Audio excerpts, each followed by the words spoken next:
저희가 에베소서 4장 말씀을 함께 계속 보고 있습니다. 에베소서 4장은 이렇게 시작했죠. 성령의 하나됨을 힘써 지키라 라는 권면이 시작이었죠. 성령의 하나됨을 힘써 지키라고 하는 것은 그 일을 통해서라야만 교회가 세워지기 때문입니다. 그리스도의 몸인 교회를 세우기 위해서 성령의 하나됨을 힘써 지키라. 이 권면은 그렇기 때문에 막연하지 않아요. 피상적이지도 않고 구체적인 실천 그리고 우리가 그것을 확인할 수 있는 결과들로 가득가득 채워지는 권면이 됩니다. 그래서 4장부터 6장까지는 이 성령의 하나됨을 지키는 구체적이며 실천적인 권면들이 계속해서 이렇게 전개가 돼요. 이걸 저희가 이제부터 계속 봐나가려고 합니다. 그래서 1장부터 3장까지의 내용들보다 어쩌면 4장부터 6장까지의 내용들이 우리의 실제 삶에서 적용할 수 있는 점들이 더 많으실 겁니다. 그리고 그것이 우리에게 구체적인 열매로 나타나는 것들 또한 확인하실 수 있을 겁니다. 한마디로 재밌다는 얘기입니다.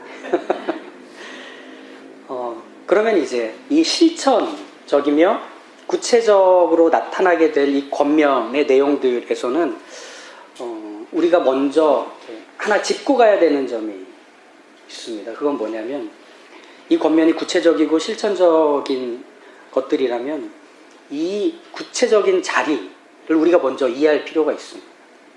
이 권면이 구체적으로 어디에서 드러나고 또 열매를 맺느냐 하면요. 첫째는 나라는 사람의 변화를 통해서 나타납니다.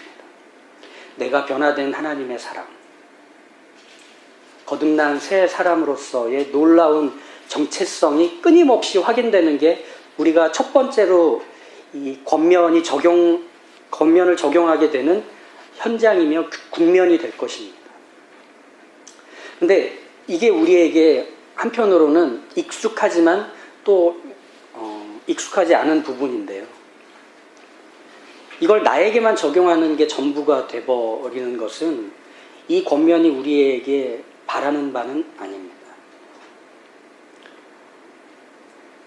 우리는 신앙에서 우리의 자리가 상당히 큰 것 같습니다. 내가 더 나은 사람이 되고 내가 더 성숙한 사람이 되고 내가 더 하나님이 기뻐하실 만한 사람이 되어져 간다는 건 어떤 나의 성장과 항상 맞물려 있는 것 같습니다. 그런데 그것은 그런 단편적인 하나의 국면만 같진 않습니다. 저희가 이제 보게 되는 4장 26절에서 7절의 권면은 이런 것이죠. 분을 내어도 죄를 짓지 말며 해가 지도록 분을 품지 말고 마귀에게 틈을 주지 말라. 우리가 잘 아는 말씀이죠. 성도로서 지켜야 되는 중요한 덕목이며 실천 강령 같습니다. 그래서 화가 났다면 그 화를 죄가 되게 만드는 구체적인 분노로 이어가지 마라. 네 마음에서 그 화를 담아두면 하루가 지나서 숙성되면서 그건 어떻게 해야 저 인간을 내 마음에 들게 끌어안칠까까지로 이어질 수밖에 없다. 그러니 해가 지기 전에 이 분을 해소하는, 그래서 너와 그 사람 사이에서 마귀가 틈을 뚫고 들어와서 자리하지 못하게 만들어라 라는 권면으로 우리가 알고 있습니다. 맞습니다. 그런데 그게 전부가 아닌 겁니다. 두 개의 국면을 우리는 더 생각을 해야 됩니다. 무엇이냐?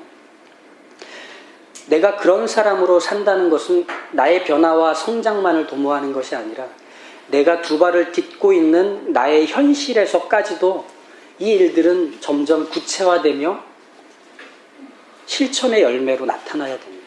나 하나만 그런 사람 되는 게 아니라 내가 사는 곳에서도 그런 변화들이 열매로 드러나는 것을 우리는 도전해야 한다는 겁니다.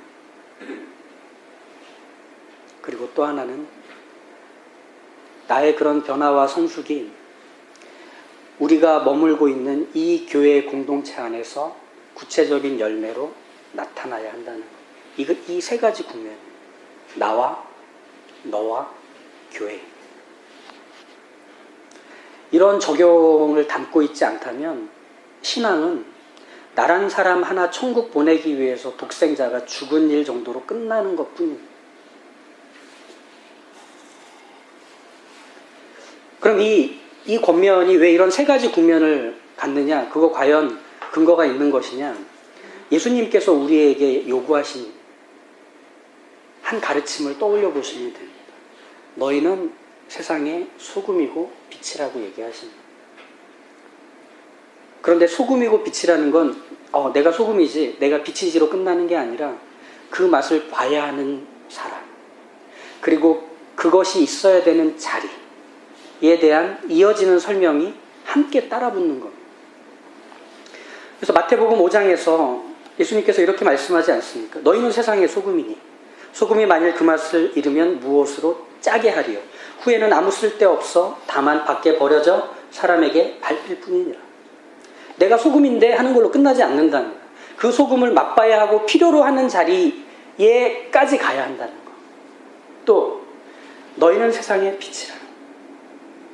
산 위에 있는 동네가 숨겨지지 못할 것이요 사람이 등불을 켜서 말 아래 두지 아니하고 등경 위에 두나니 이러므로 집안 모든 사람에게 빛입니다. 내가 빛이라고 끝나는 게 아니랍니다.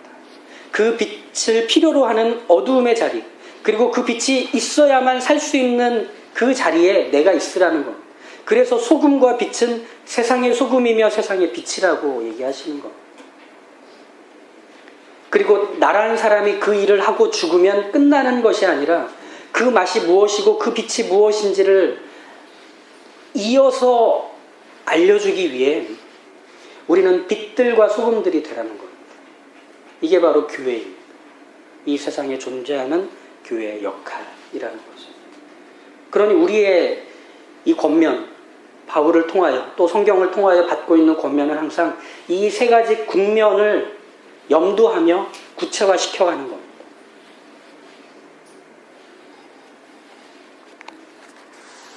그리고 그렇게 구체적으로 이 권면들을 실천해 간다면 우리의 사람, 우리와 관계를 맺고 있는 사람, 상황, 현실의 결과들이 하나씩 열매 맺어 가게 됩니다.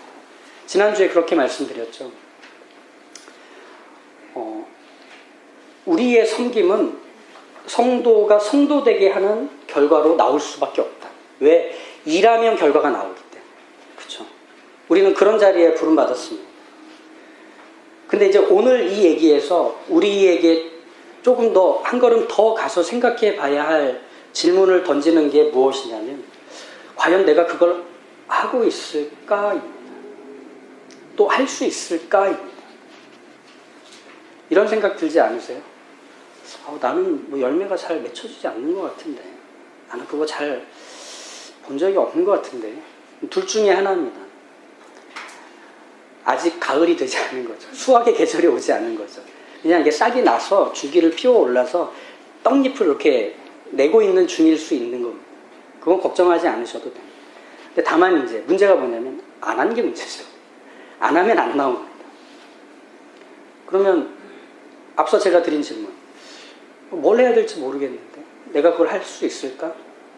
그게 바로 17절에서의 한 중요한 단어를 통해 우리가 그 일에 이렇게 부름받은 사람이라는 걸 마치 선포하듯 확정하듯 얘기해 줍니다. 무엇이냐면 이제부터는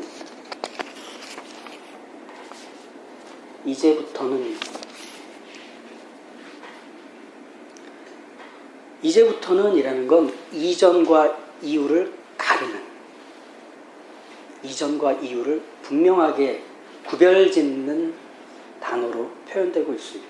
그러면 우리의 이전과 이후는 어떻게 구별이 될까요? 이 17절 이후의 말씀에서 본다면 우리의 이전은 이방인이며 죄인입니다. 하나님의 생명으로부터는 멀리 떨어져 있던 사람, 우리가 하는 일이라고는 우리를 망가뜨려서 좀처럼 우리 자신에게 득이 되는 일들을 할 수 없는 멸망의 자녀들 같았던 인생이었답니다. 그런데 이제부터는 어떻게 되었느냐? 새 사람이 되었다. 이전과는 구별되는 완전히 새로운 사람으로 우리가 부름을 받았다는 겁니다. 놀랍지 않습니까? 에베소 교회 성도들은 이방인이었습니다. 그들의 삶은 마음이 허망한 것으로 행동하던 사람들이죠. 이방인은 하나님의 생명에서 떠나 있는 걸 당연하게 여기며 죽어가던 사람들이죠. 이방인은 자신을 망가뜨리려는 듯 욕심으로 더러운 것만을 추구하며 사는 사람들이죠. 우리가 예전에 살던 그 모습이죠. 그런 이방인 사이에서 이방인으로 살았기에 전혀 문제가 되지도 않고 갈등도 없었던 삶이었습니다. 그런데 그런 이방인인 자를 복음이 전해져 믿게 되자 하나님의 자녀요, 거듭난 하나님의 백성이 돼버립니다. 그럼 여기서 어떤 변화가 일어난 거죠? 하나님이 그들을 데려다가 하나님의 자녀로 만드신 거죠. 여기서의 핵심은 하나님이 주체가 되는 거예요. 그들이 이방인에서 나와서 하나님의 자녀라는 지위와 신분을 얻기 위해선 어떤 노력도 하지 않았습니다. 이방인이니까 그 다른 걸 알지 못하던 사람들이죠. 근데 하나님이 그들을 건져내시고 구원하신 거죠. 그래서 이제부터는 이라는 말에는 어떤 강력한 확신과 선포가 있느냐면 하나님이 너희를 다른 자리에 두셨다. 그 전으로는 되돌아가지 못한다.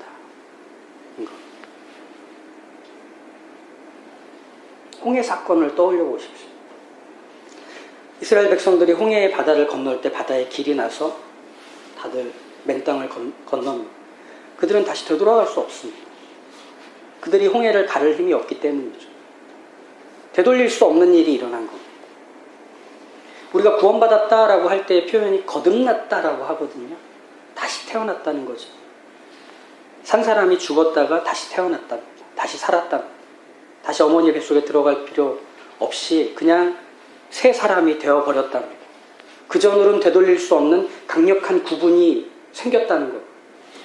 우리가 그 사람 된 것. 이게 바로 17절에 나오는 이제부터는. 그래서 우리는 그런 사람으로 살아갑니다. 거듭난 사람, 하나님께서 구분지어서 옮겨낸 사람으로 되돌아가고 싶어도 되돌아갈 수 없는 자리에 사는 사람이 됩니다. 이게 우리입니다. 아데미 여신을 섬기던 그 번성한 도시 에베소에서 극소수의 그리스도인으로 살아간다는 것이 얼마나 많은 제약과 손해가 있었겠습니까? 불편함이 있었겠습니까? 그런데 그들이 그 현실 속에서도 되돌릴 수 없는 겁니다. 이제 그들은 다시 되돌아가는 사람이 아니라 앞으로 가는 사람이 될 뿐입니다. 그래서 새 사람이란 이전의 삶을 다시 살 수 없는 사람. 이전의 삶을 다시 살 수 없는 사람.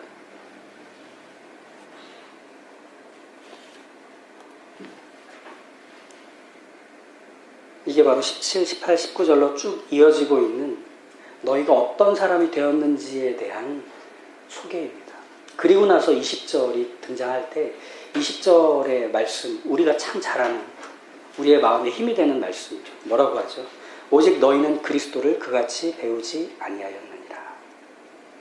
그러면 우리가 보이는 모습들이 있죠.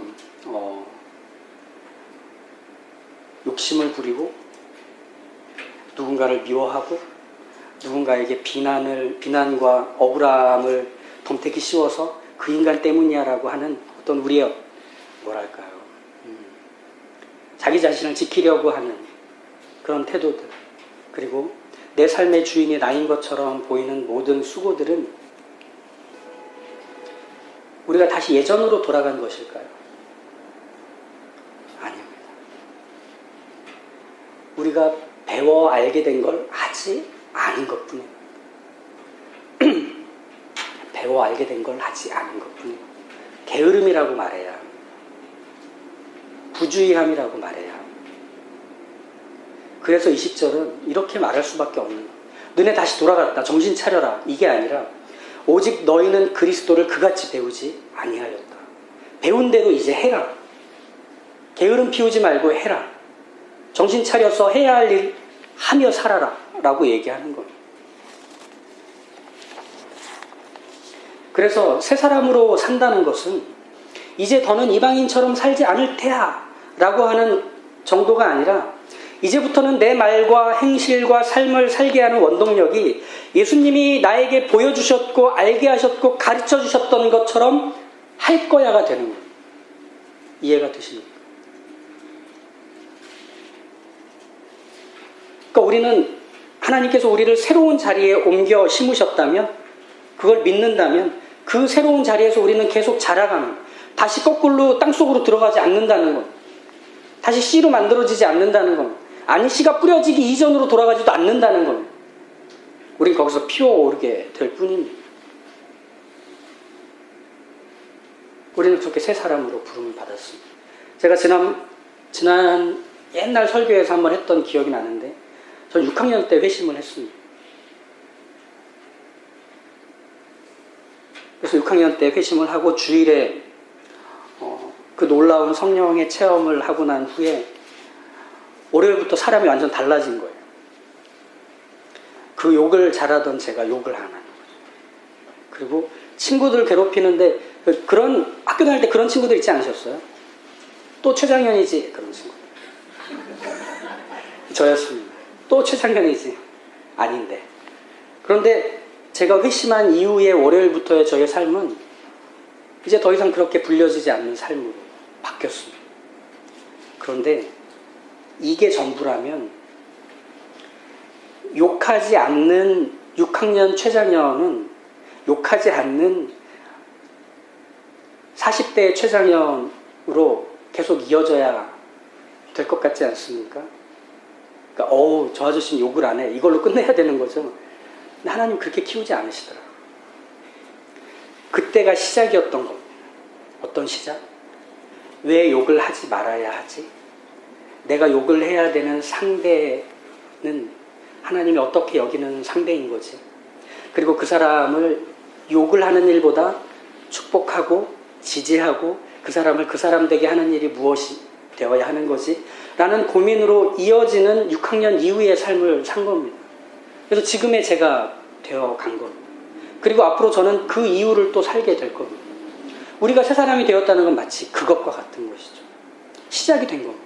그럼 그 시작이 풍성하게 결과를 결실하게 된다는 겁니다.